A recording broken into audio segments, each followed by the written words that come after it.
as well. Can you guys hear me? Awesome. At this time, I would love the staff at Pleasant Ridge, if you guys would stand up, because you guys make this school. So please stand up.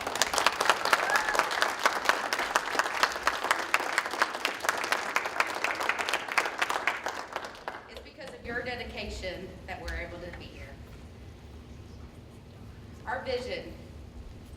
Daily, we prepare every student for a lifetime of achievement by teaching academics and character traits daily. We make it our mission to provide a safe and caring environment. We are relentless in our pursuit of excellence for all children. We ensure a quality education by using instructional strategies that meets the needs of all learners. We strive for the success of all. Our key initiatives are what the district has. We embrace those initiatives, which are literacy, balanced math, technology, and pride. Pleasant Ridge Elementary is proud to be an A school, where we continue to work hard to maintain the A. In order to do this, we must build relationships. Those solid relationships are essential for learning to take place.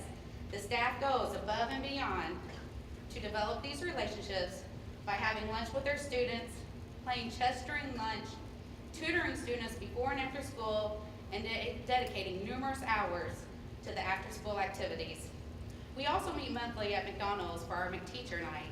Thanks to our PTO president, we're able to connect with families and build a stronger relationship with them. From an instructional standpoint, our literacy approach includes all of these components. On a daily basis, we use guided reading, graphic organizers, fiction and nonfiction text. We use assessments such as the STAR, running records, acuity, class assessments, and observations to make our students sure they're receiving their instruction on their instructional level. In order for this literacy approach to work, students must develop a passion for reading, like you can see in these pictures.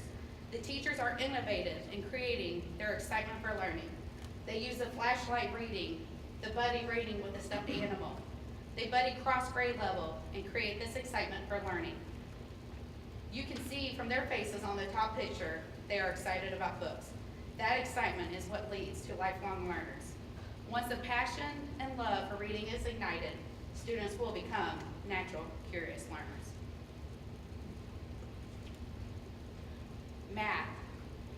As you see those words down the left side, the math standards is taking students to a whole new learning level that they've never been introduced to until now.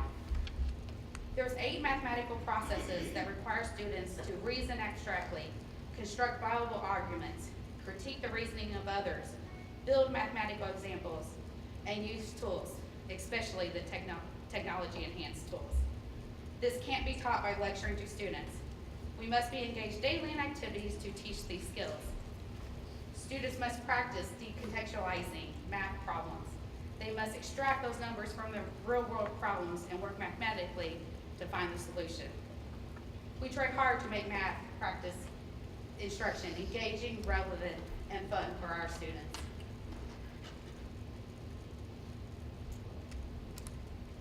Technology. It's here, and we grow each week with our own learning. Just a couple years ago, the words Google Classroom, Pinterest, Google Drive, ClassFlow, they weren't even in our vocabulary. They didn't exist.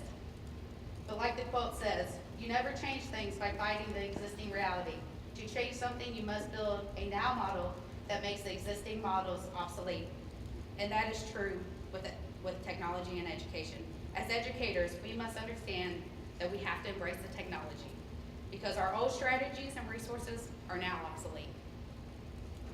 And the next slide is our pride. And at this time, Ms. Blackstone and the Pride Peeps are going to show you what pride is all about at Pleasant Ridge. Thank you.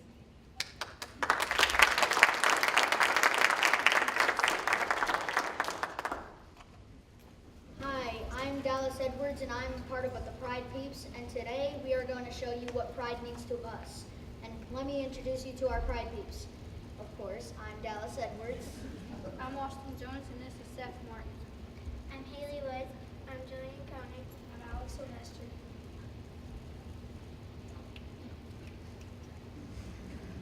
Pride Peeps.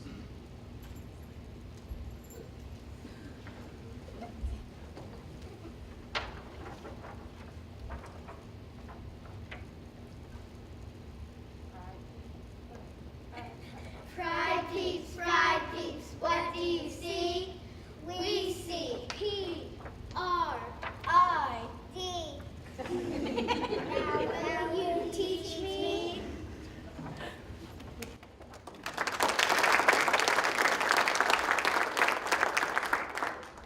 P is for persistence. Our sports teams never give up even when they may be down. They persevere to achieve their best they can do. We can count on each other to work through challenges that we may encounter. We value visitors who challenge us to find a way and overcome obstacles. We are persistent in reaching our goals and take pride into our accomplishments. In class, we problem solve to come up with a common solution. Our staff here at Pleasant Ridge are consistent in making sure we have fun while learning. Respectfulness.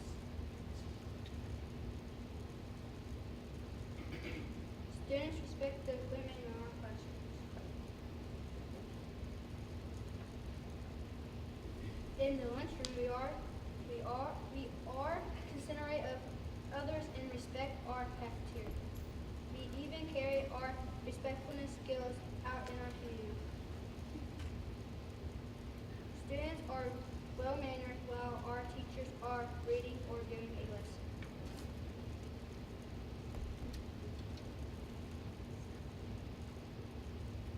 We accept everyone for who they are, and we always leave on a positive note.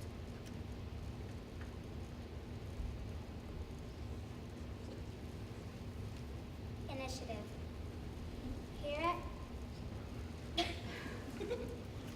Here at PR, we take the initiative to clean up after ourselves.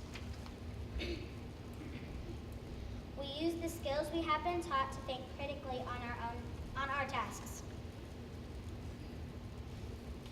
We are enthusiastic in making learning fun. Our teachers utilize their time to collaborate whenever they can. We are self-starters and take the initiative to pick up a good book and read. It's not if we are going to continue our education after high school, it's where. Dependability. Our teachers can depend on us to show blue pride in the lunchroom so we can earn the Golden Spoon Award. The future of Pleasant Ridge, the kindergarten class of 2015-2016. Our DARE program teaches us to be tried and true to ourselves and stay drug-free.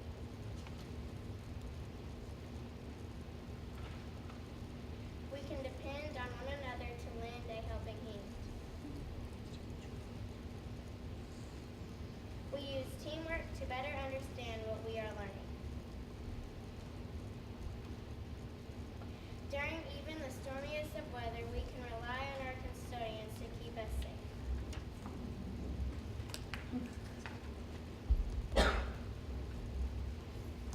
Efficiency.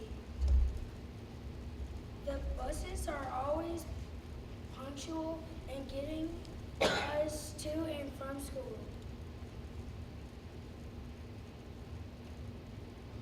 Our teachers utilize their time well during instructions. While in line, we are organized and efficient. We are confident in what we have learned and use our time to share it with others. At Pleasant Ridge Elementary, we say, hooray for an A. How about you?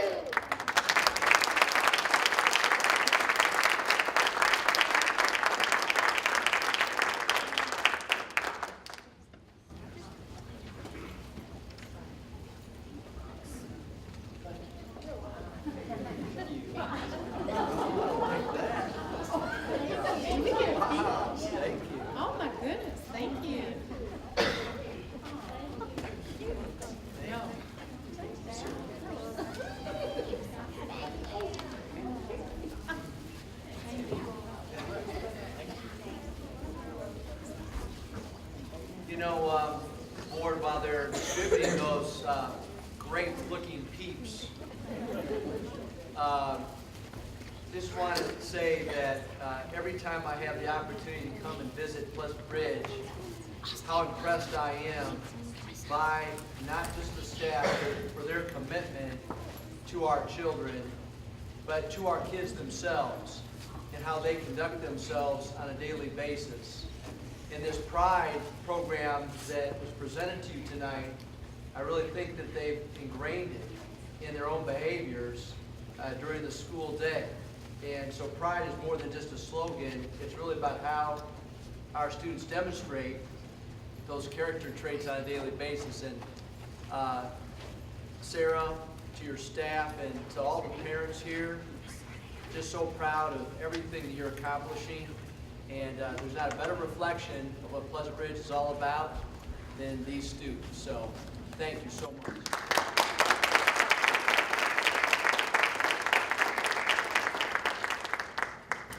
Thank you for having us tonight. I want to be a proud people.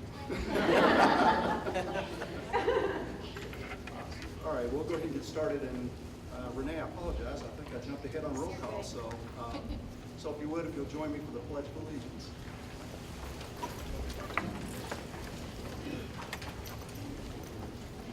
I pledge allegiance to the flag of the United States of America and to the republic for which it stands, one nation, under God, indivisible, with liberty and justice for all.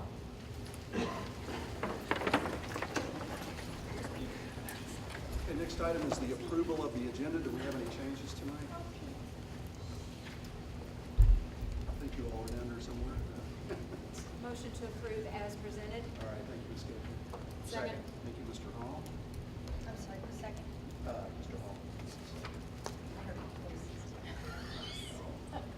All right, all in favor? 7-0, thank you. Next item is public comments on agenda items. Dr. Miller, anything tonight? Not that I'm aware of, no. Board planning goals and strategies. We have an update tonight. Board, in terms of our strategic plan, the document is behind you also. You have it available to you. We, this morning, had a review. It was a mid-year review that was supposed to take place in February, but because of the bad weather in February, we had to reschedule, and because of calendar conflicts, this was the earliest we could do it. So we had pretty good attendance today. We have a strategic planning committee with approximately 70 individuals from our community, parents, students, community leaders, educators, and we break it up into 4 committees. And Ms. Perkins and Ms. Skilkey were both in attendance this morning. We appreciate that very much. So what we did is we took a look, first of all, at our finance goals. So the first subcommittee is finance, and without going into tremendous detail, I'll just try to cover some of the highlights. One of the things that we're proud of, as you know, is we used to run in a deficit in this district in our general fund. And we have a positive cash balance. We had to reduce our expenditures significantly to make that happen, but we got to the point where we were finally, for the first time I think in 5 years, mind if I stand up instead? For the first time in 5 years, we were able to provide a raise to our staff. And that was a 2.5% raise that was to all 1,400 plus employees of our corporation. So I think that was a positive move and well worth the investment in our people. So we have a positive cash balance. We're trying to take good care of our employees. We're well aware of our financial obligations. We also had a goal within our finance area that we wanted to make sure enrollment was increasing, that we were retaining kids in our district, we weren't losing them, and for the last 2 years we've had positive enrollment growth in our school system after I think almost 5 years of decline in enrollment. So the last 2 years in that enrollment obviously is a reflection, I think, of the positive feelings that people have about our school corporation. One of the things, as you know, that we're trying to do is we're looking at trying to be more efficient in what we do. We have moved Dr. Dykel with his leadership as our Chief Financial Officer. He's moved over $100,000 in custodial salaries out of our general fund into our food service account. Without getting too technical, our general fund those dollars come from the state per pupil that we have in our corporation. And the dollars, 92% of those dollars approximately go to salaries and benefits of our people. The other 8% goes to supplies, insurance costs, and so on and so forth. There's a whole other $26 million that we developed through local property tax revenues. And then there's a food service account that we have that's sort of a self-sustaining account. And legally, we're able to move some dollars from the general fund for custodial services because our custodians do a great job, and part of their day is coming into cafeterias and cleaning tables and so on and so forth. So we are allowed to charge that custodial time inside the food service area. Well, that's Dr. Dykel with his ability to understand the full scope of things. So we saved over $100,000 in custodial salaries just moving that out of general fund. That means we have more money in the general fund to do other things, whether that's teachers, paraprofessionals, or whatnot. So I'm pretty proud of that fact. We also have done a good job. We've tried very hard. We've opened our own employee wellness center, and we saved in the first year, January of 2014, we started, and we saved $450,000 by operating our own wellness center that our employees and their dependents can take advantage of. That's been a great thing for our school corporation. That's Dr. Dykel. We've also worked hard to maximize vocational monies. Students who take programs like Project Lead the Way, the state gives additional dollars for each student who takes those programs. We've increased our revenue by over $300,000 by doing those kinds of things. And then we also, academic honors diplomas have greatly increased. And the state gives $1,100 per student for an academic honors diploma. So I feel that we're getting more kids that are reaching those highest levels of achievement. So that's also been very positive. One of the other things that we've done in Goal 4, we believe we're a key economic driver in this area. Workforce starts with us. And so we've tried hard to work with redevelopment commissions in all of our communities to ask for what are called TIF dollars, tax increment financing districts. We are eligible. We can receive dollars from those entities. We've gone. Dr. Dykel did a great job of putting a presentation together, and we've gone and we've at least presented to them in partnership. We don't want to take the ability of employers to come into this area away from the TIF districts. We just want to know that we as an educational entity are part of that engine. So we've made those presentations. We've also, as you know, board, we have joint legislative meetings, joint school boards, so all of the 4 school systems in this immediate area, you as boards and myself as a superintendent, we meet with our local legislators several times a year to lobby for the benefit of our children in our school systems. So I feel like we've been really aggressive in trying to do that. So that's in the finance area. In public relations, we really wanted to work hard on our perception, and I feel like we've made some inroads, which is reflected in enrollment. Also wanted to update you under Goal 1, approximately 70 families visited Greater Clark during Bridging Week in January, and we currently have 270 kindergarten students who've already pre-registered for next school year, so we're very happy with that. We've opened up our buildings. We're trying hard to have people come in and see what the buildings are going to be about, try to highlight all the good things that we're doing. One of the things I think is really impressive, Daniel is here, Parrish is doing the video work in the back, and Aaron Bajorquez is our PR and communication supervisor. I want you to know that we've produced 59 promotional videos since hiring Daniel. 59 videos. Go on our webpage, look at them. They're highly professional. Very, very lucky, very fortunate. Daniel has a way to make everybody look good, which Go Daniel. we really appreciate that. And it's well worth the money because it's getting out there and we're getting a lot of feedback. You know, it's something that's very positive about highlighting all these great things that we're doing. Also, of course, he has taped 44 school board meetings and those stream on the web. So some really good work being done there. He's also redesigned our website. So I encourage all of you to go onto our website, take advantage. A strategic plan at a glance, not this detailed, but a very quick read is available to you on the website. It'll be updated again after our meeting this morning. But there's all kinds of great information on our website, and all those videos are there as well. One of the things that we've tried hard to do is allow listening sessions. We usually get to every building. I get to every building and have a listening session with parents. I do that every year, as you know. We also make sure we get out to every building twice a year to talk to staffs. And I take Renee with me to those. We make sure that we note everything that's being said. If there are issues or concerns, we address them. You know, the listening sessions are a way, I think, for me, as your superintendent, to try to be really connected to what's going on and how people feel. And if there are issues or concerns, we want to address those. So that's been something that we've kept pretty consistent. All right, so those are just a few highlights in the PR area.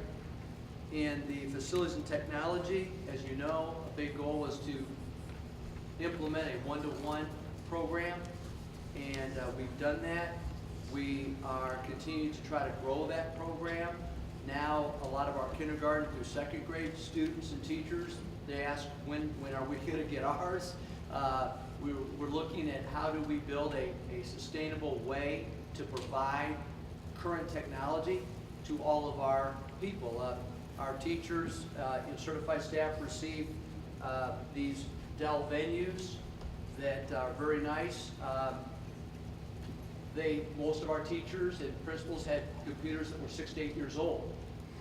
So we've been able to upgrade to those, and the Chromebooks that we'd also provided, we were able to put those back to make available for our students.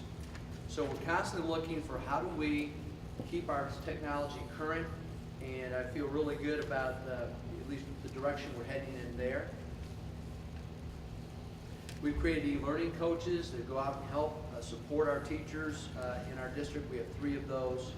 We've also added a technician to help support that. I mean, we have thousands of computers. Think about 8,500 Chromebooks alone. And we only have 5 technicians currently. And so it's a big demand, and we're trying to always look at how can we provide better service and support. Also, as you know, facilities, we enlisted Colbert Hawkins, as you know, board, and for those in the audience, we presented conditions and report as well as a enrollment forecast at our last board meeting.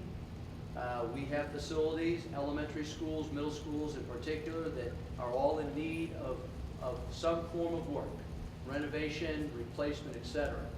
And as you know, board, it was our plan to try to move forward on something as soon as we can, and hopefully here within the next month or so, we'll be able to get a more detailed plan out to our public. But it's time for us. What's more important is what's inside the walls. What's going on inside the walls is pretty nice. We've got great kids, we've got great staff, we've got supportive parents, we've got great programs.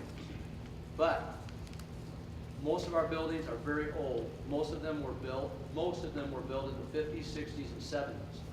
They're all at a point in time where we need to do some work and to them. So we'll be bringing more out to the public over the next month or two. One of the things that we've also been working hard on is our student achievement areas. And what we've tried to focus on is how do we make sure our kids are more college and career ready. Our graduation rate has been a major focus. It's up to 94%. It was 81% just 4 years ago. So our graduation rate has greatly increased. Our post-secondary acceptance, that's tracking kids who've been accepted to a 4-year, 2-year military apprenticeship, 40-hour-per-week job. 92% of our graduates last year, in the second year we tracked it, were accepted to a post-secondary opportunity. We expect that number to increase. We won't be satisfied until it's 100%. But our counselors are working very hard, and we have some data in here that we have put in the plan to show you sort of where we are in that regard. That Project Lead the Way program has been fully implemented. It's a great hands-on, rigorous program of study.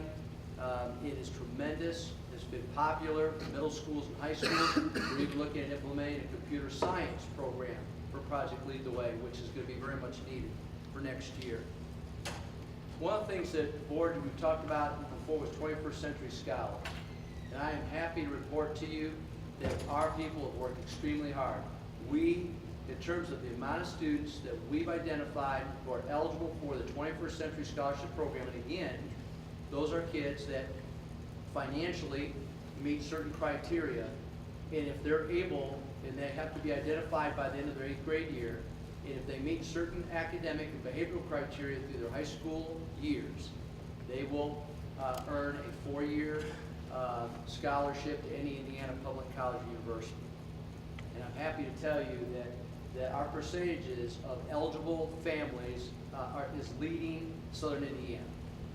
We have dedicated our staff to go out and search for these families, to make sure they understand the benefits, and then we're tracking these kids through their high school years, because here's an opportunity for individuals who may not think they can financially afford some form of college education. It's there for them. So it's all it takes is a little bit of time and effort on our part, and we've got some great staff that have done it. So we have some statistics up there for you. Preschool, very proud of this. Ann Schneff, our Executive Director of Special Ed, we've said all along in the strategic plan, how do we increase our preschool opportunities in this area? Personally, I'd love to have every 4-year-old in our area in a preschool, publicly supported. Unfortunately, our state's not there yet. We have 7 preschools currently. Through Ann's efforts, we just secured a grant for $288,000. We're going to add 5 more preschools next year. So every elementary will have a preschool program in Greater Clark next year. That's a tremendous thing for our kids. Now, 16 kids can be served in a morning and 16 kids in an afternoon session. 6 of those students will be special needs students as part of the grant. 5 of those must meet certain free lunch criteria, and the other 5 can be any other student. So there's a certain proportion with the grant, at least it's a start in the right direction. So I'm very, very proud of Ann's work and looking forward to that. District literacy, we continue to get better. We use a STAR assessment, and it's something that we give to every student in our district, K through 12. And it shows what reading level kids are at. We continue to get better in terms of where our kids are. It's a focus for all of our schools, and we work at it on a daily basis. So we have some statistics there.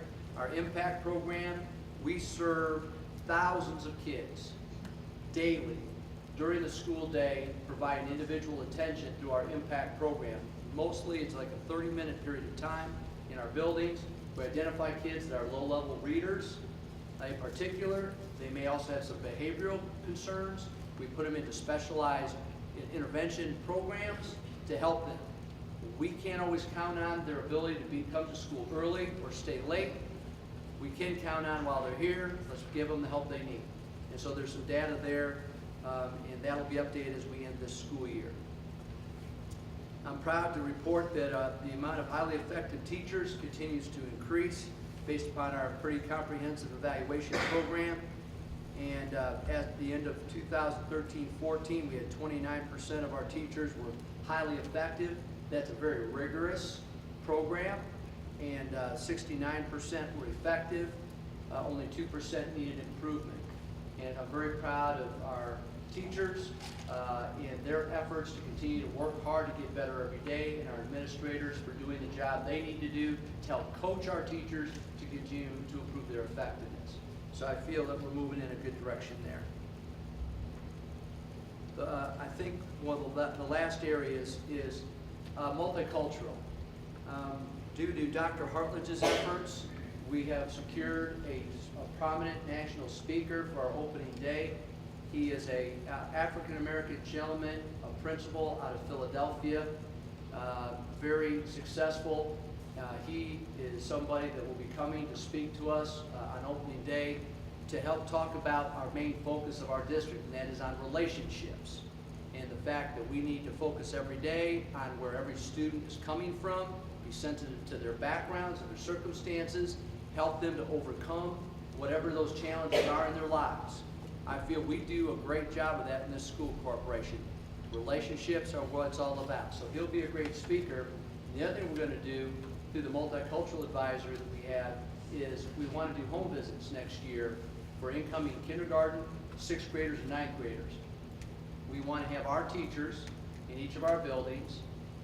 We'll pay them a stipend to do this, but we want them to be able to go out and visit incoming students, welcoming them, making them feel welcome into the school. We've done this in other places where I've been with a lot of positive impact. It's important for our teachers to see where our kids are coming from, and I just think it helps improve their ability to be aware and helps them improve their instructional effectiveness.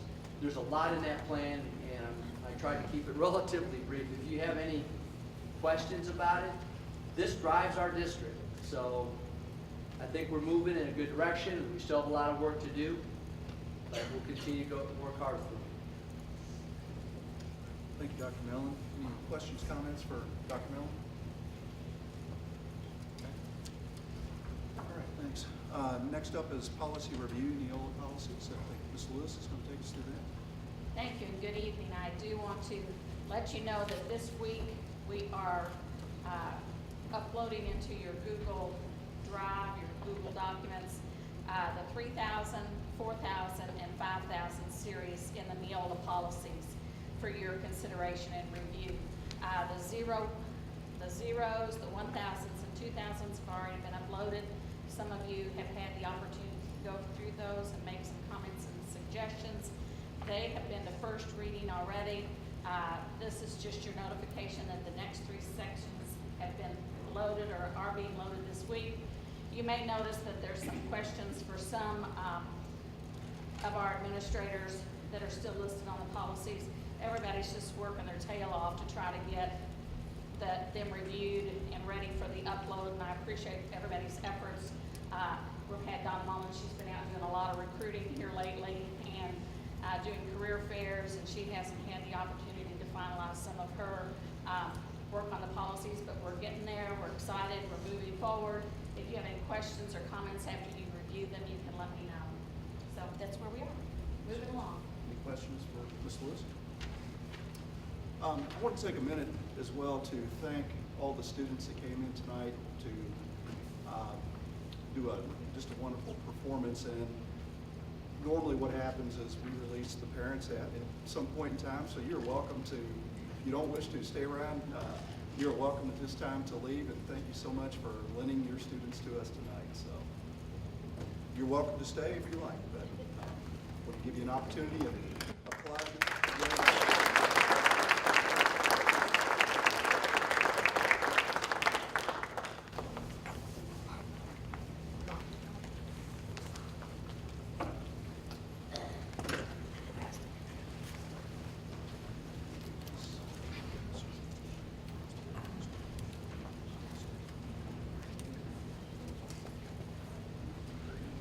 Okay, next on the agenda is the budget report. We have the student clinic update, so Dr. Dyke, can you take us through that?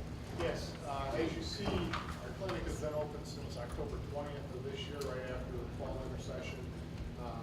We do this every month so we can show the board what's happening. Right now, we're looking at about an average of 25 minutes per student that we see in the clinic. We have 2 clinics at Jeff and at Charlestown High Schools. You can see all the different things that they've seen.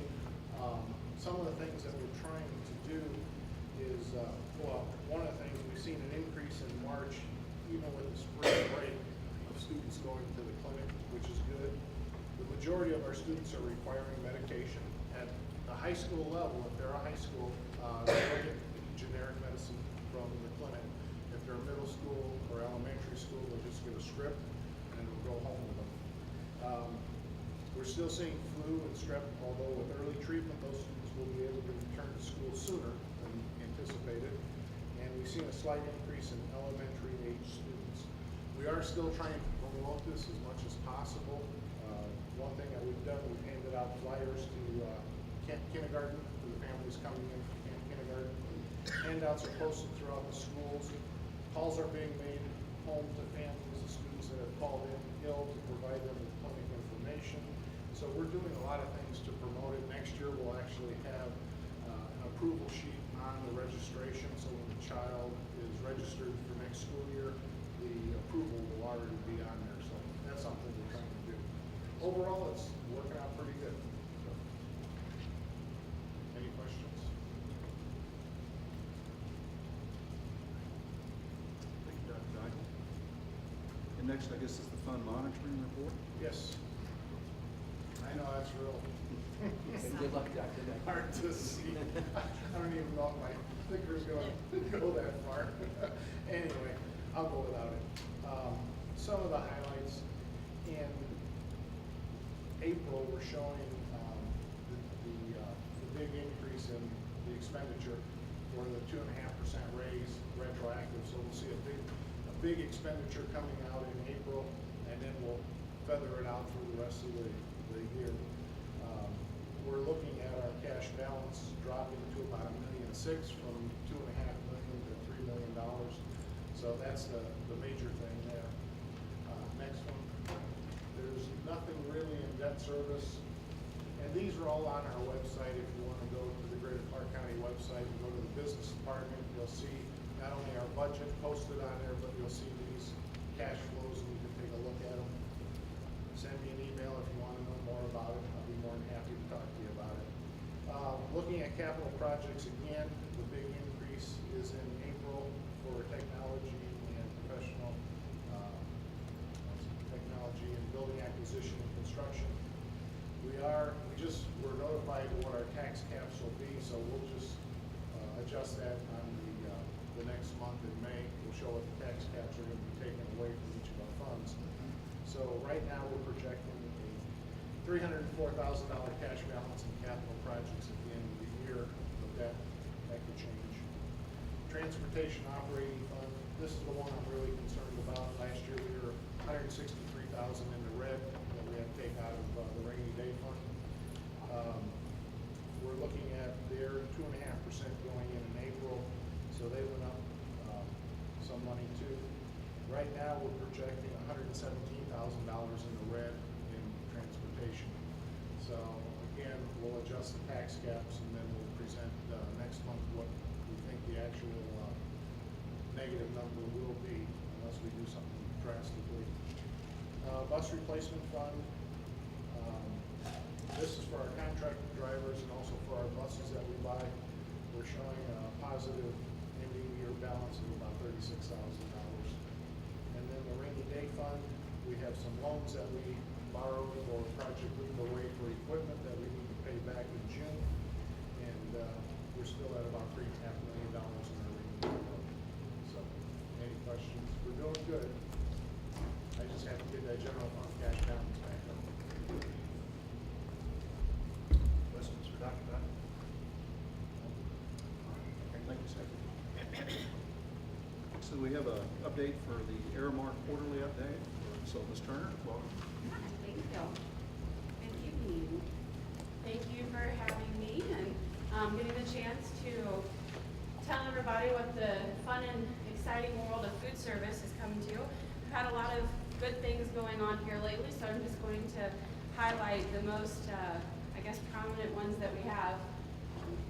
You can scroll down just a little bit, as you can see.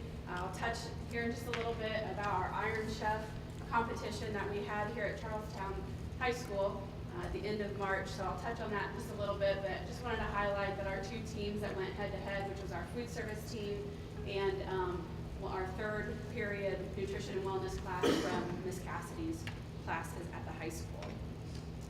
So first, as we like to always start this out, we like to make sure that everybody is recognized for a job well done. So continuing on with our manager and employee of the month programs, just to give you feedback of January, we had a North Haven duo of our manager Michelle Metzing and cook Lynette Caper.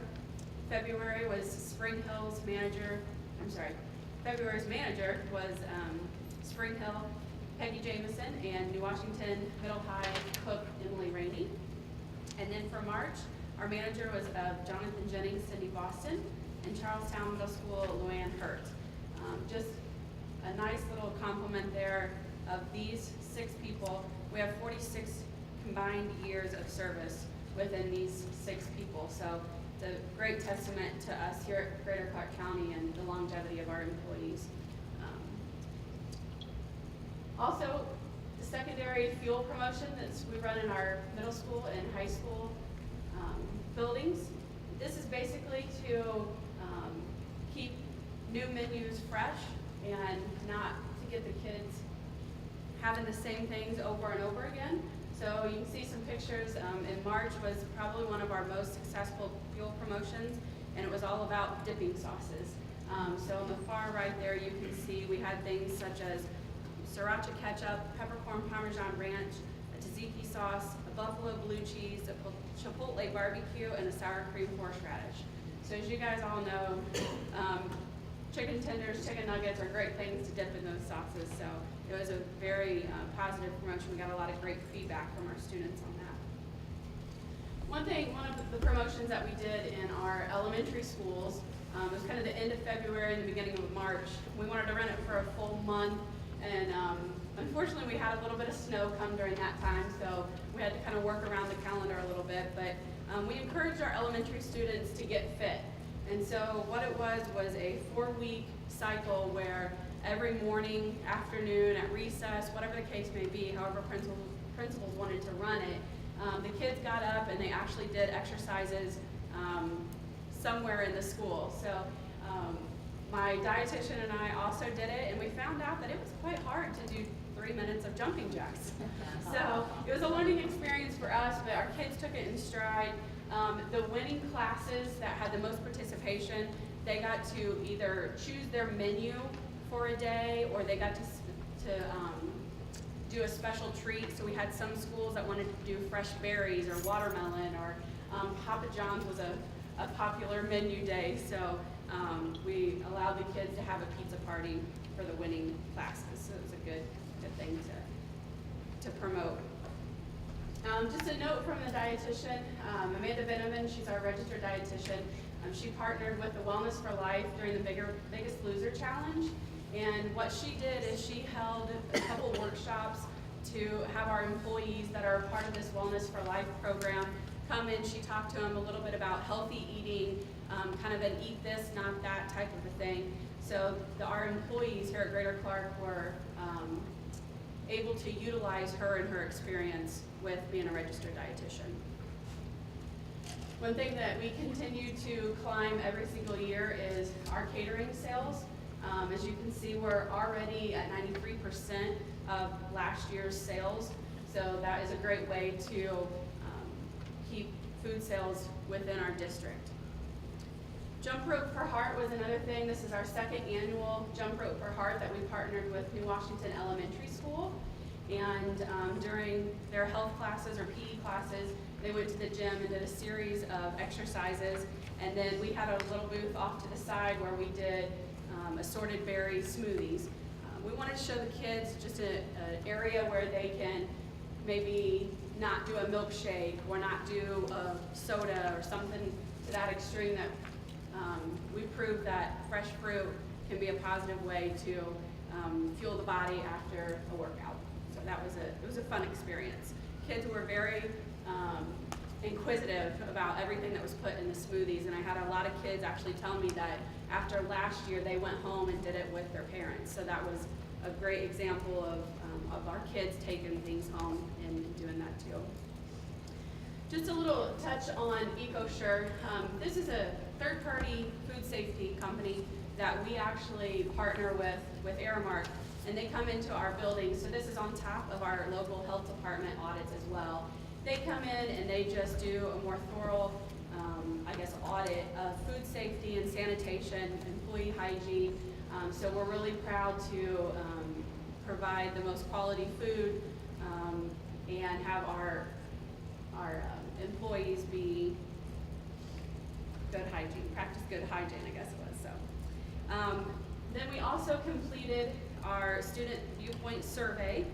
We're just waiting for the results to get back. So this is an online survey that our kids took in the secondary schools to just give us a feedback about our menus and our presentations and our overall appearance within our cafeteria. Going back to a little bit of catering, we were proud to partner with Thomas Jefferson Elementary School and Jeff High. When Ray Lynn came, we were able to cater that event, which was an exciting thing for us because we got to meet Ray Lynn as well. So that was a neat thing with great music and good food, and then a chance to honor our students as well. We continued the free ACT testing lunch. So after our kids took the ACT test, then we provided them with a free pizza party. And then also with I-STEP testing, we provided all of our students with a free breakfast so they could fuel their brains before they went in to actually take the testing. Second round's coming, I guess here in the next couple weeks, and we will be doing the same. So all your kids that are testing will receive a free breakfast. One thing I just wanted to touch on, being a part of Aramark, I am able to attend different conferences, and this year I was actually two of the directors within Aramark to be selected to represent our company in Orlando, Florida. I was one of 150 people that attended throughout our organization, which we employ over 270,000 employees globally. So I felt it was a very big honor for me to be selected to do that. So I just wanted to share with you that we just had a great bunch of keynote speakers.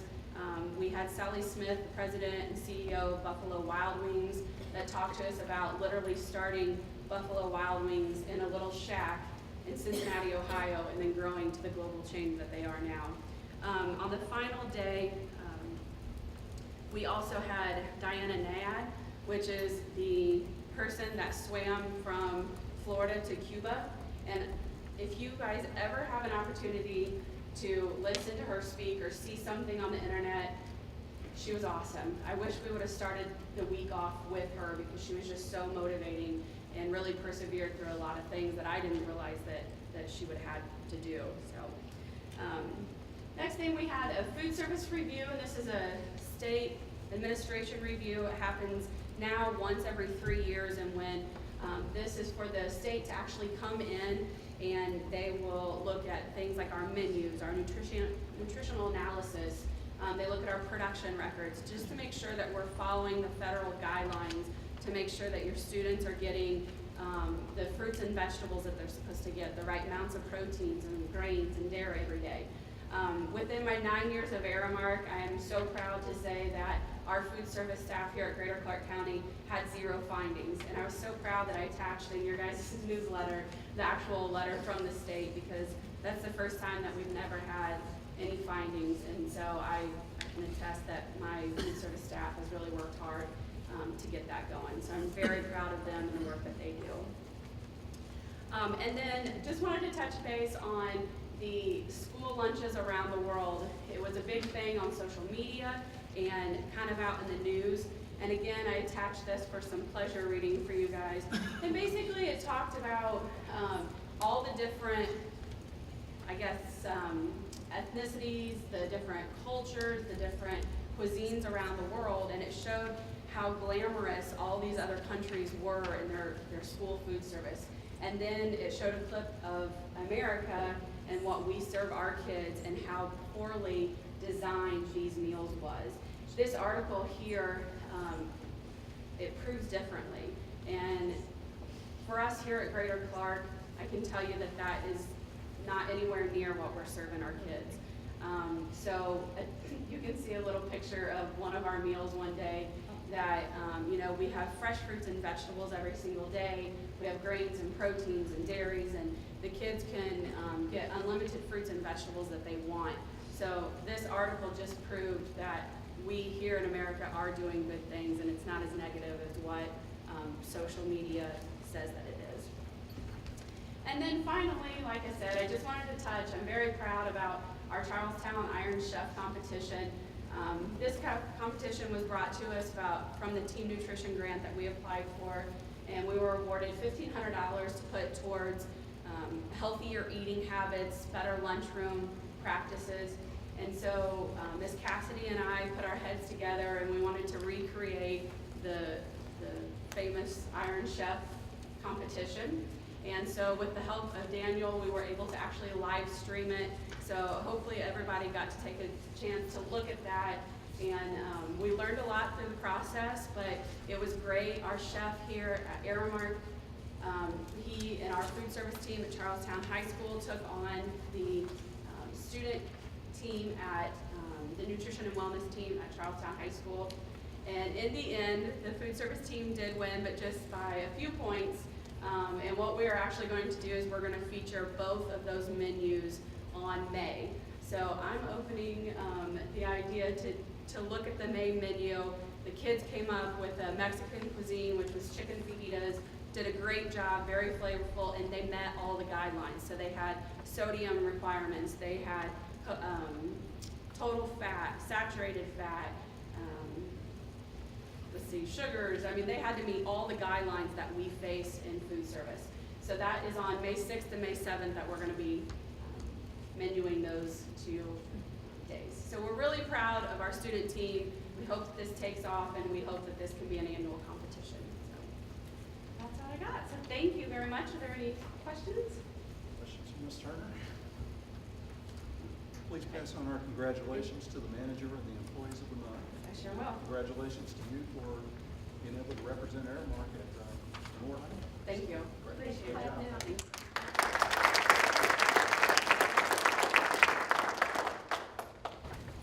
All right, next we have student achievement, and Dr. Millen, I think you're going to give us an intercession update. Yes, Board, just briefly, I appreciate Ms. Markowski, my assistant. She tracked attendance over the course of the entire week, and we felt like it was very successful. As you can see, we ranged, if you could just scroll down a little bit further, thank you. So you can see in the Jeff area schools, we have the amount of students who were initially invited to participate that we felt we had commitments from, and then actually how many students actually did attend.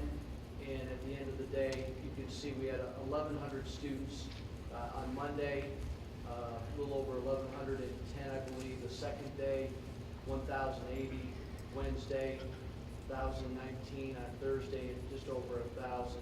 So these, if you think about the kids invited to intercession, these are our students who struggle the most in school. And again, we talked about impact before and how we're trying to reach out and help every child in every way. These over 1,000 students, about 10% of our student population, received 20 hours of additional instruction during that week. And as you've seen from last year's statistics, it is making a difference in terms of passage. Remember, 51% of all of our students who attended at least one intercession in 13-14 passed I-STEP or their end of course exam. So intercession is making a difference. It is helping. We'd obviously love to see those numbers go even higher. Incredibly proud of all of our staff, all of our teachers who dedicate their efforts during that week to help our kids who are most in need of academic support. So I believe overall, I'll look forward to presenting some actual data to you as we get it collected, but at least this shows you how many kids have been participating in our spring intercession. Don't know if you have any questions. Can you hear me down there, Mr. White? I can, thank Okay. you. All right, thank you, Dr. Millen. I'm always amazed at intercession. It's like starting school all over again. You know, you got another opening day and another closing day, and then you start back over again. So anyway, it's logistics, I think, are probably incredible. Next, we have a update on the gifted and talented. And Stuart, thank you for coming tonight. Thank you. Glad to speak this evening. While she's getting it set up, I'll just let you all know. Obviously, this department is near and dear to my heart. I can speak ad nauseum about it, but I have assured Dr. Hartledge that I can make it through 32 slides in under 10 minutes. So I'm going to be speaking, not in a leisurely stroll, but about 4 times the normal rate I would, so we can cover a lot of content. So everybody hang on, because we're getting ready to take off. All right, our theme for 2014-2015 was connections. We know that all students perform better when there's a thematic approach. With our high ability students, however, it is critical. And so I'm also going to use that theme as we make it through this presentation tonight. We're going to look at 3 main components of high ability education: student identification, the curriculum instruction that we provide, and staff support in order for our students to reach their potential. Keep on going. Okay. In terms of identification, just as a reminder, high ability students are those students who are functioning 2 or more years above their chronological peers. If I wanted to speak in terms of psychological speak, it would be students who have an IQ of 130 or higher, or 2 standard deviations above the norm. And the way that you can see that in concrete terms, if you look to the far right, those 2 far columns indicate that about a little over, I should say, 2% of the population actually qualifies as high ability. In terms of high ability testing, we are using a multifaceted approach. We have COGAT, NWEA, we have individual referrals, we did early kindergarten entry, and we also have the option for our parents for whole grade acceleration. We have a 4-fold increase over the last 4 years because of using that multifaceted approach. If you'll look in 2011, we had 143 students identified. We currently have 556 students identified. Staff support, we've worked from an individual level through a district level. Right now, just to kind of give you some numbers for 2015, and we're going to backtrack a little bit. At the end of 2014, we brought in Dr. Bertie Kingore. She worked with our teachers on something called the Kingore Observation Inventory, which is a first-round screener. During this school year, we have provided 29 formal consults and too many informal consults for me to keep track of. We are also very much aware, because 3 of us teach in the IUS GT endorsement program, that our area schools do not provide, or our area universities do not provide undergraduate education in terms of high ability service.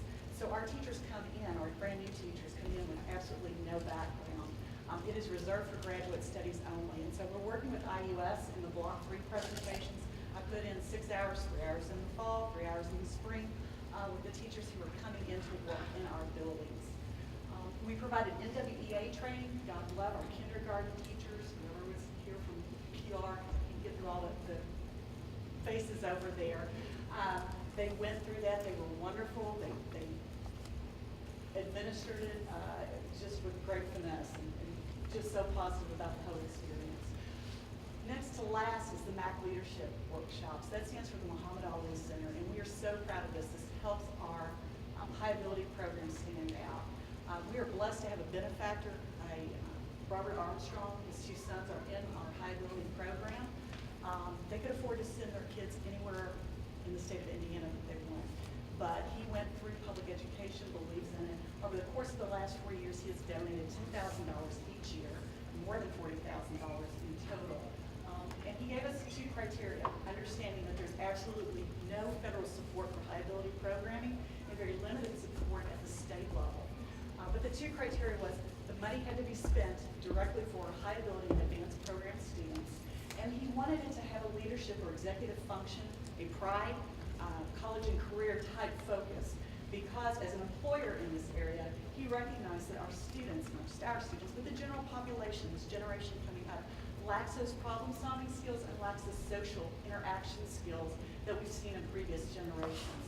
So with the Muhammad Ali Center, that particular agency, which is, it's unique. No place else in the world has that particular agency. They had put together a leadership program that was developed at the high school level. So inherently, it is accelerated for our elementary and our middle school students. And of course, every good teacher we have tweaked it along the way. The last thing on this list that we're particularly proud of is the K-Law workshop. I love her because she's still in the classroom. And so she knows what teachers are facing today. She's coming May 22nd, but in particular what I'm proud of is the fact that we are always trying to be good stewards of the money that we have. And so we have Scott County District 2 and West Clark coming in to co-host this. We're bringing those people together, and so we'll have a chance to collaborate and learn from each other's mistakes during the breaks, as well as learning for her. Let's keep going, Lynn. I want to get these people out of here within the 10 minutes, I promise. Okay. This is our cadre of retired teacher tutors. We are small in number, but we are mighty in force. These people are passionate, they're highly effective, and we have more than 500 years of experience with a limited staff of 10 people. With that said, they come with a background that they were either identified as high-ability students themselves, they have children, grandchildren, nieces and nephews, so they know what it's like to deal not only at a professional level, but personally interacting with this type of personality. In addition to that, they've taught at IUS. We have an administrator who set up their program at River Valley Middle School in Dick Clements. We just have some really good people. They are passionate about this. They not only tutor, I wish we would officially change their names from tutors to mentors, because they follow these kids all the way through. We've had kids who've had issues later on in life, and they get back in contact. I'm still in the classroom too. They get back in contact with me, they get back in contact with these tutors. In terms of curriculum and instruction, we're going to run through some of these things with specifically what we've done in 2015. I would challenge anyone to put our listing of what we base our curriculum and instruction against best practice. It provides rigor, it provides relevance throughout every single high ability theory, and it will match up. In 2015, the pillars of our program that matches back to what I was just talking about in terms of best practice with rigor and relevance. Again, we talked a little bit about the Muhammad Ali study. This year we opened it up not just to 5th and 6th graders, but we brought 3rd through 5th in because they had the world premiere of And in This Corner, Cassius Clay, performed by Stage 1. And so, again, with funding from the Armstrong Gift for High Ability, also God Love Greater Clark's Education Foundation, they provided us funding, and the Jeffersonville Rotary, we were able to take all of our 3rd through 5th identified high ability kids. We took all these 6th and 7th graders there as well. So they had an opportunity to tour the MAC, and then they were able to see the play. And again, we're focusing on executive function, and it goes back to what's going on with Pride. It ties in hand in hand. For the last 8 years, we've worked with Kentucky Shakespeare. This year's performance was The Tempest. Our elementary kids can read the play, not the full play, but the abridged play with legitimate, the original language that it was written in, and they understand it. Not only do they understand it, but every year, going into the schools, I am known as the Shakespeare lady. Are we going to get Shakespeare again? They thrive on the challenge. 2 years ago, we introduced Engineering is Elementary. It's a project-based program where students work on a real-life problem, and they have to develop a mechanism to solve that problem. Hands-on equations, I love, it's a pre-algebra program. We use it at the elementary end to accelerate curriculum. We also use it with our students who have failed Algebra 1 as a remediation program. We have incorporated technology. Our high ability tutors, they've just embraced it. It's been wonderful to see this year.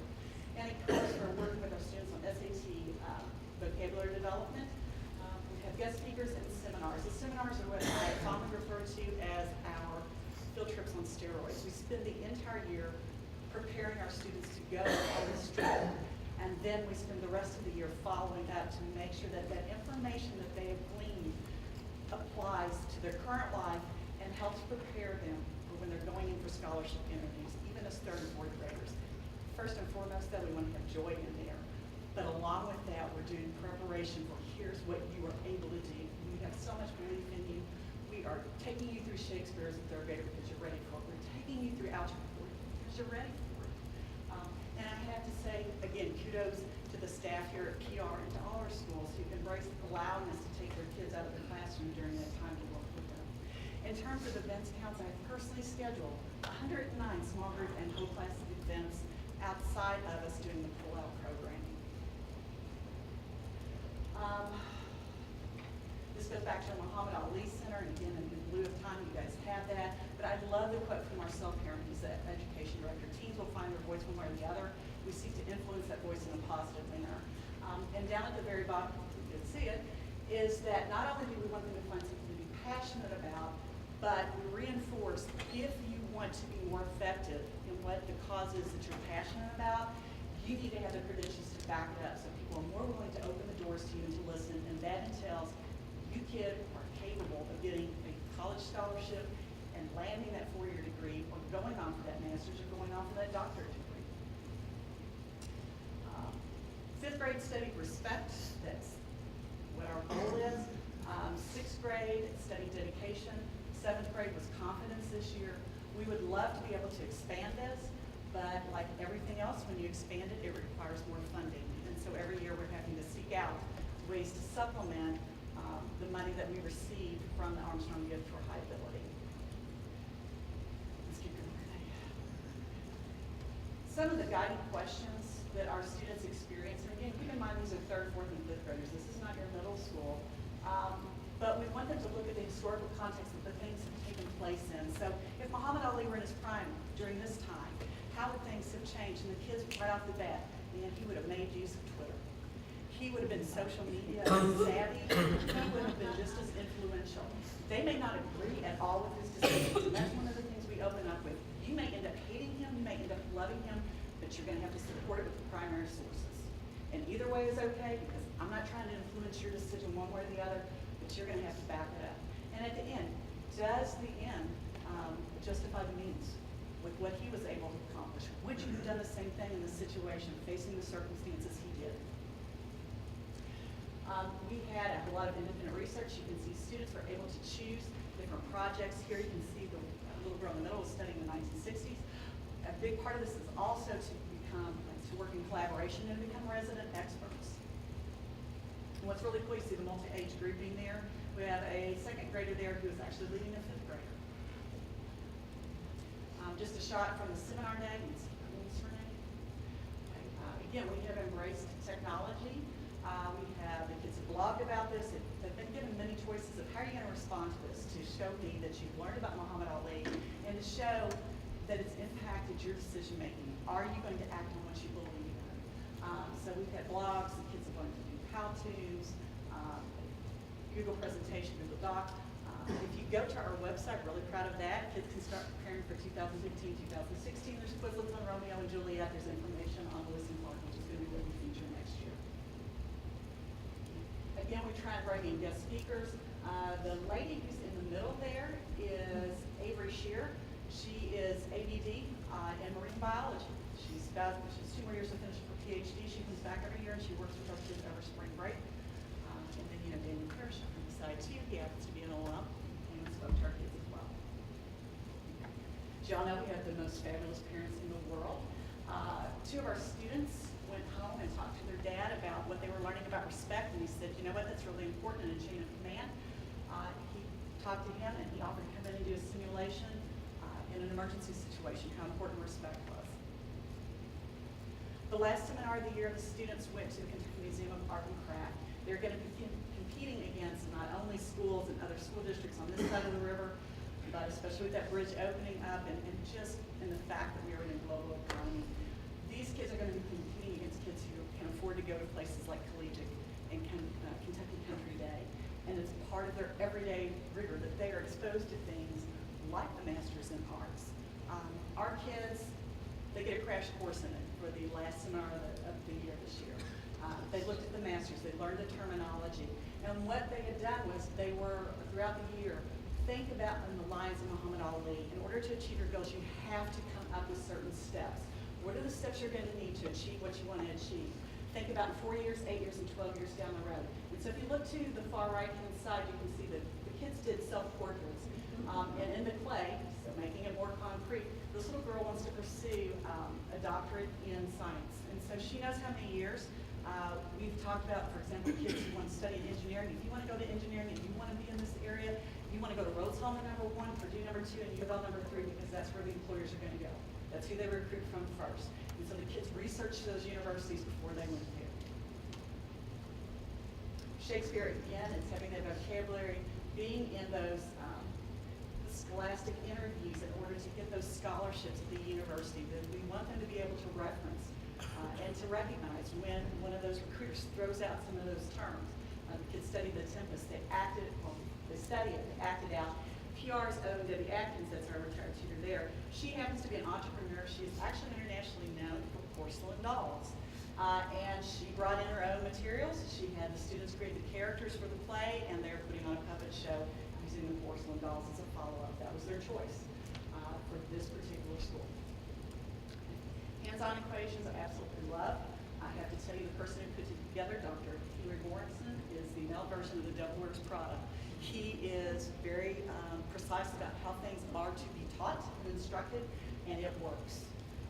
This is, if you look at lesson 25, those are fifth graders who are finishing that up. There's actually 26 lessons, so at the end of their elementary school years, that's what they're able to do. But what's more impressive, we keep going, is those are second graders. That's the end of, at the end of 3 30-minute lessons with a second grader. And in fact, this is the first year I've ever been doing this for 9 years. I have a kindergartner who's able to do this. When I looked at him, I couldn't tell if I lost him or is he bored. He is bored. That is what these kids are ready for. And I need to pick up the pace with him. You know, if you think about it, if we don't provide these services at kindergarten, who's actually bored at this level, that it took me 3 lessons to figure out he's bored, he's gonna have to wait 5 years otherwise to be introduced to this. I can't imagine if we had a kid in regular ed or special needs kids going, hang on 5 years. You just sit there and be bored for 5 years, and then we'll bring on what you really need. So we're going. And they're happy. There's a little kindergarten file inside. A teacher's kit, by the way, for all the teachers. Woo-hoo! We'll keep going. Engineering is elementary, project-based science, and again, you can see real-world applications. And all of our elementaries prepare kids for pre-AP, as well as for the social needs that need to be met. Going. And that's where our MAC is coming into play. I think what's really cool too, there is a 3-person education staff at the Muhammad Ali Center. They come in and they collaborate with the teachers. And two of the members of that staff are Mensa members. So again, they understand personally what these kids go through about feeling like you don't always fit in with whatever else is going on in the world. And again, middle schools help prepare for all AP and adult credit courses.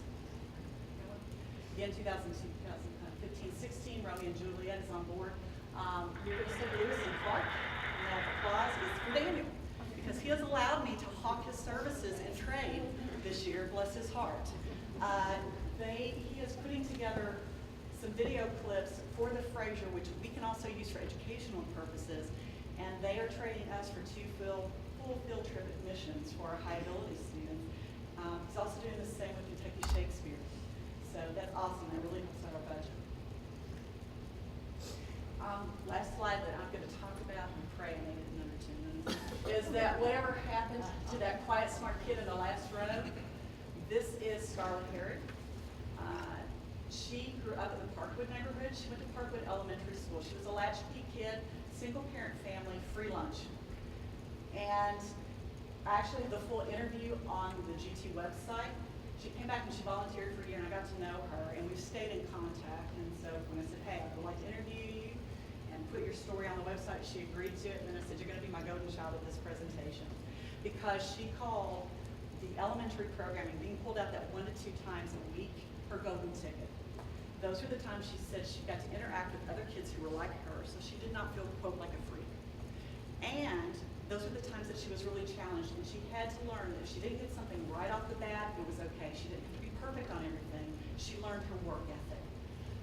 With that said, she won a full ride to Georgetown University. And then she went on to win a 50% merit scholarship to get her MBA at Duke. She now works for ABB Engineering, which is an international conglomerate. She's very humble, very humble. However, she will also tell you at this stage in life, having worked in 35 states and lived on 3 continents, she can name her price at any company she wants to go work at. She can live any place in the world. She can not only support herself, but she can help out her family. So I think she speaks volumes for what they're required to do. That, I mean, on this last slide, every child deserves an equal opportunity to struggle. We want them to struggle a little bit earlier than later when they're high-ability kids. Thank you very much for your time.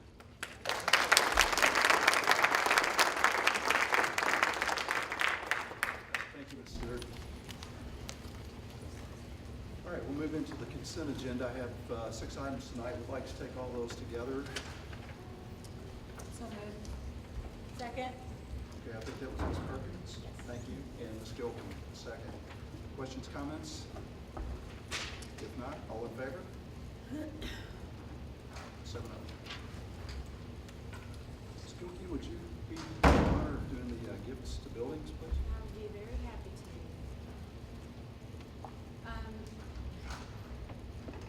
Okay, so donations to our schools this month, almost $65,000. A big portion of that was from the Marshall Charitable Foundation, and that's $62,500 to Jeffersonville High School, specifically tagged for our arts programs. So that's a huge deal, and I hope we're doing something really special to celebrate and recognize the Marshall family. Also, at Parkview Middle, Mike Miller donated $1,500 in kind as a used pool table to our kids there. So just want to say thank you to our communities and our residents for continuing to support us, not just in verbiage, but also with money. With that, I will move to approve the gifts to building. Thank you, Ms. Gilkey. Second. Thank you, Ms. Kraft. All in favor? 7-0. Moving into the action items. First one is on landscaping, summer painting, and technology help. Dr. Dykel.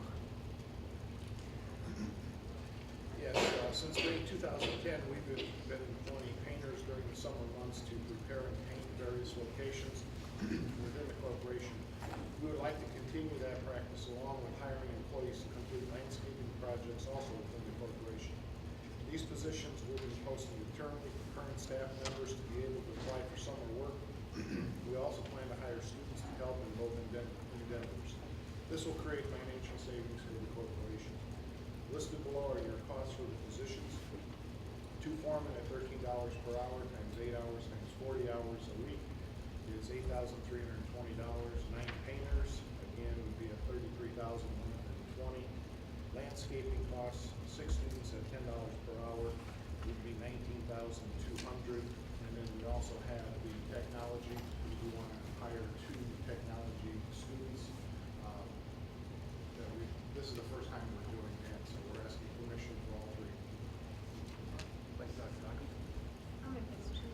Thank you, Ms. Kraft. Second. All right, thank you, Ms. Zolman, for the second. Any questions, comments for Dr. Dykel? I do. What will the technicians, the students who are doing the technical, or what will they be doing? Repairing Chromebook screens, serving as help desk. Our plan is for students to be able to maintain their computers through the summer. So we'll have kind of a repair depot set up. We're thinking right around Clark County Middle High School, or that area, just kind of localized, and be able to work with our technicians on repairs that way. With Tom, since 2010, also we've adopted the balanced calendar. With that, we have a shorter summer. And we looked at maybe instead of working 8-hour days, because I see we hire students. Are these college students or high school? College. Is there any thought about, to get things done before the opening of school, to maybe work 10-hour days or work a shorter, more aggressive period of time? I'm just worried if we go past 40 hours at the time and a half, so we just want to keep them at 40 hours. We did a lot last year. I mean, the schools look really nice on the landscaping. We did a lot of painting. This is, about what we can handle with all of our schools. Further questions? All right, all in favor? 7-0, thank you.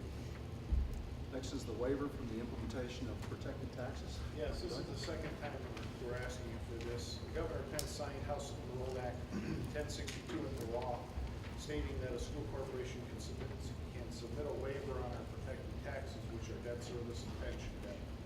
If our transportation fund projected tax cap is more than 10% of our levy, our actual tax cap for transportation is 17.9%. So we qualify to spread out the tax caps to debt service and pension. Our 2015 tax caps are projected to be $2,362,962.83. That's what we will lose in various funds. In capital projects, we'll lose $1,252,000 roughly.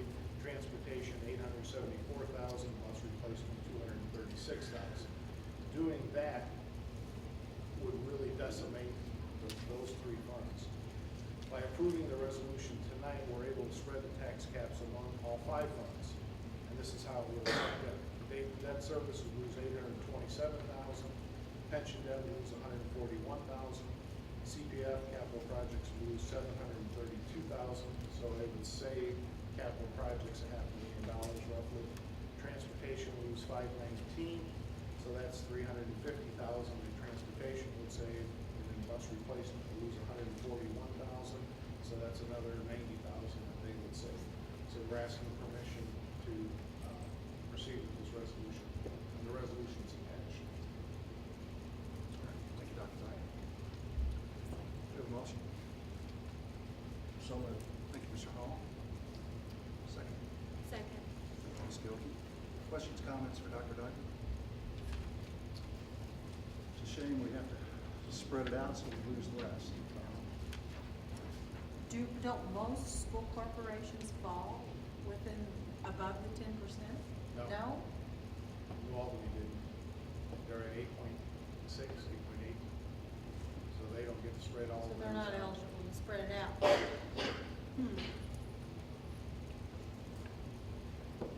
I'm just glad we're eligible. Pardon me? I'm just glad we're eligible. Yeah. I read it through sometimes. I am too. So is transportation. All right, any further questions? If not, all in favor? 7-0, thank you. Next, we have a RFP for the bleacher project at Jeffersonville High School. As part of the radio TV project at Jeffersonville High School, it was determined that replacement of the lower level bleachers and resurfacing of the gym floor was required due to the construction of the radio station and the impact of the gym floor located below it. Quotes were requested from three firms with the following results. Irwin Seating or Irwin Bleachers, $157,765. Alternate one was $10,819, so their total bid was $168,584. Lee Company, $158,290. Alternate one, $11,190, so their total bid was $169,480. And Totavine Enterprises or Intercal Bleachers came in at $138,767 plus $10,026 for alternate one. So their combined bid was $148,793. The engineer's estimate was $150,000, so we were below the bid law. And we'd like to award it to Intercal Bleachers at their low bid of $148,790, or their low quote at $148,790. So moved. Is that Ms. Perkins? Second. I'm sorry, was that Mr. White? Thank you. No, we're still down here. I don't know if she had a throat or a throat down there or what, so. Got a little fire down here. All right. Further questions, comments for Dr. Dyke? Tom, are these handicap accessible now with the vacants? Yes.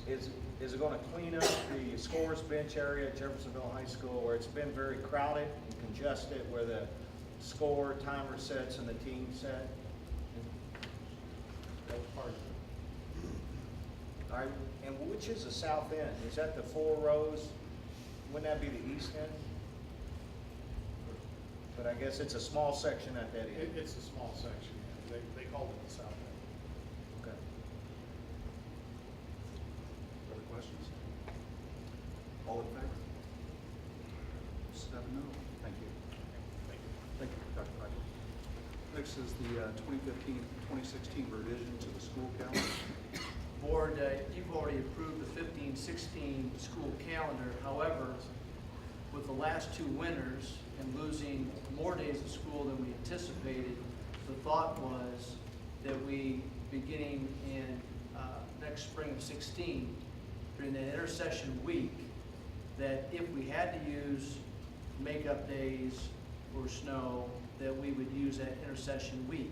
Now, it's a catch-22 because obviously intercession has been a positive for over 10% of our students, but the reality is with the pressures that come to bear preparing our kids for I-STEP testing so closely after that spring intercession, the thought is if we need to use makeup days during that time, we're better off to serve all 10,000 plus students. So the calendar stays the same with the exception of if we need to use the intercession week for snow makeup days, that we will go ahead and do that. There'll still be a snow makeup day on February 15th, but then if there's a need for a second makeup day for snow, we begin that very first week of intercession.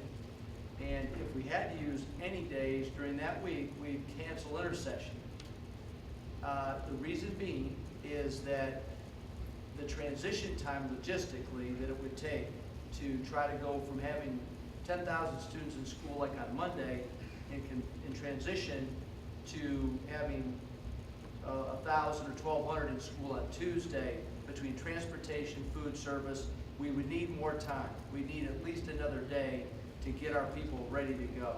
So we debated that long and hard, and we don't want to give up intercession. We also feel we need all 5 days because the 20 hours of instruction is really important. So it's sort of a catch-22, but we feel like this is the best result. We've discussed them with GCEA representatives, and they're supportive of the concept.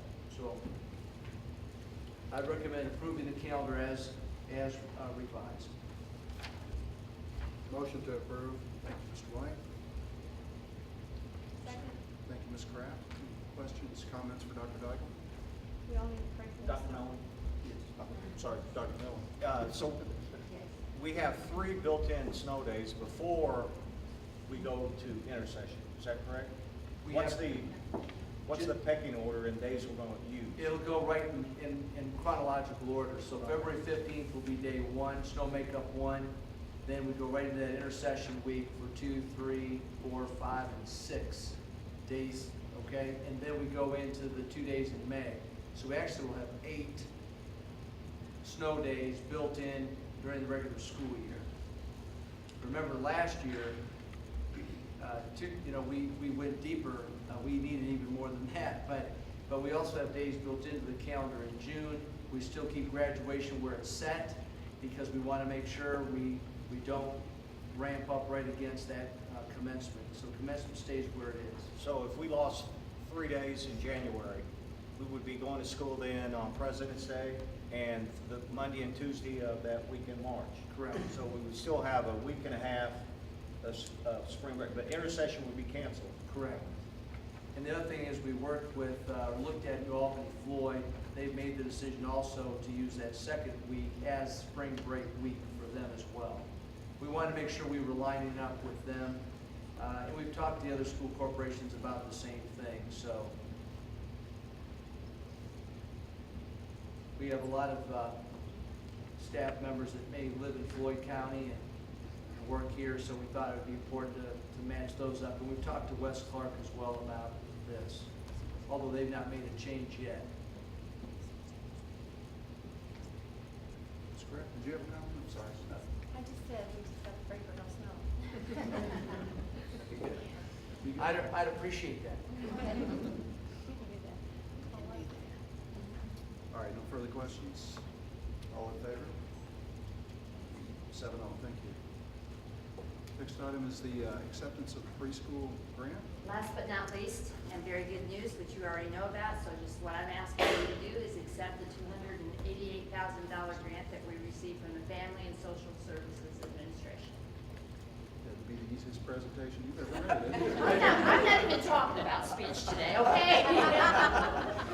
I didn't mean to steal her thunder earlier. I apologize. But Listen, I've been putting it out there, so I'm very excited about this, and Eileen Humphrey and I have been working diligently in order to get qualified for the grant by passing the Pass the Quality standards. So we had our first two reviews today, so we're on the way.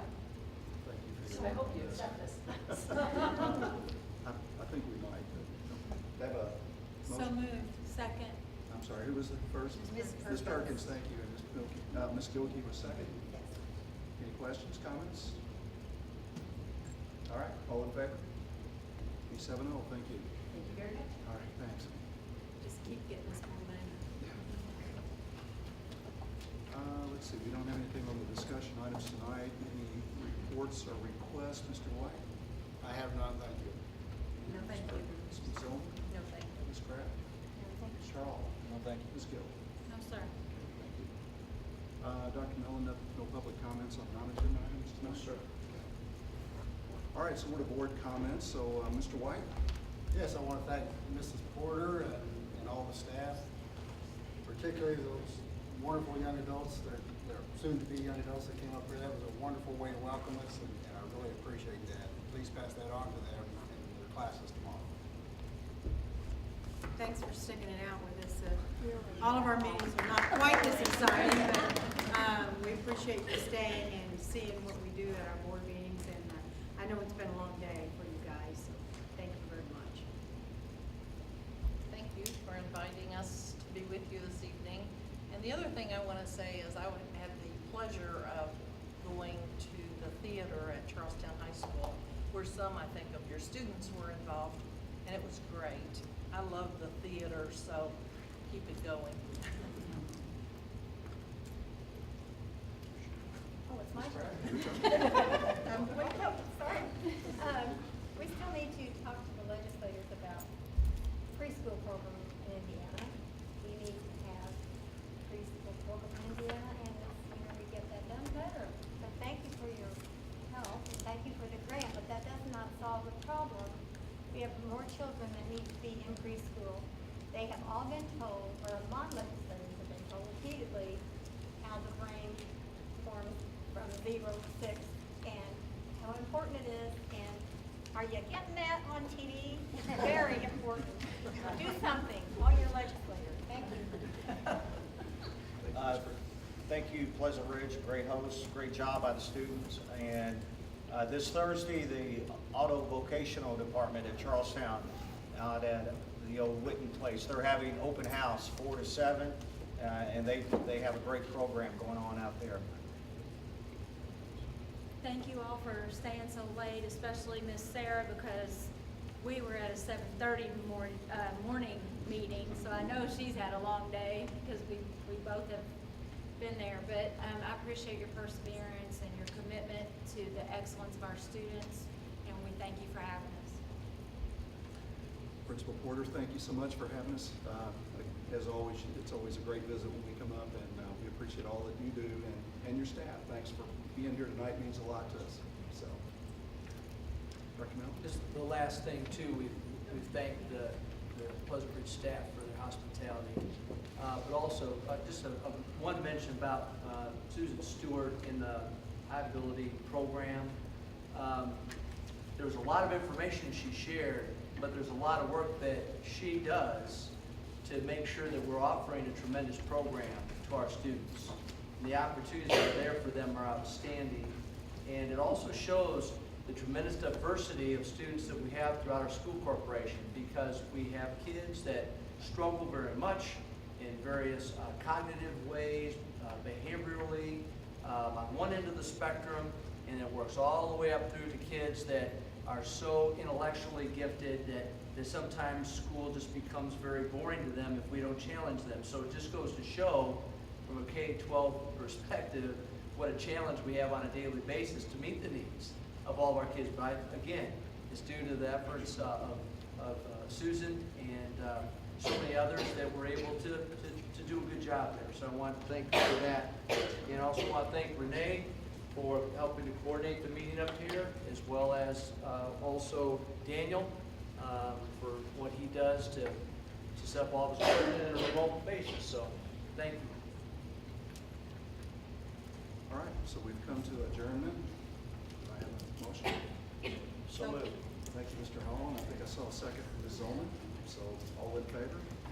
All right, good night.